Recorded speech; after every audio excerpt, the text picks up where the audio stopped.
Dulu aku belajar taekwondo kan. Yang masa zaman taekwondo berat aku lebih kurang 40 lebih, 45 ataupun maybe 42, 43. Sekarang ni berat aku dah 80 kilo. Dan sekarang aku nak test macam mana performance aku lepas aku naik berat badan hampir double.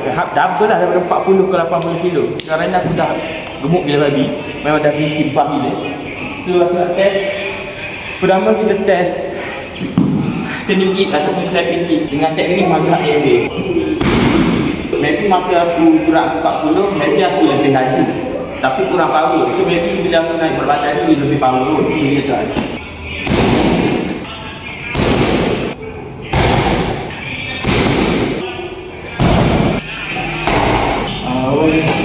Fish kick.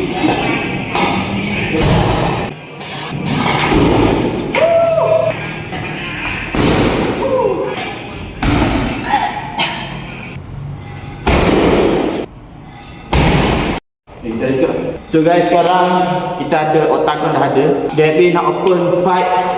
Siapa-siapa yang nak fight DMA, korang sila komen, bagi tahu. And mana organizer yang nak DMA fight. Harga DMA murah je 10k. So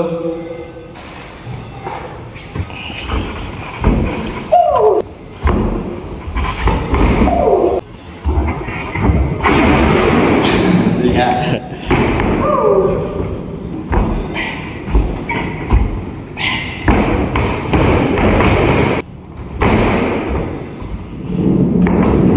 One second, 10 second.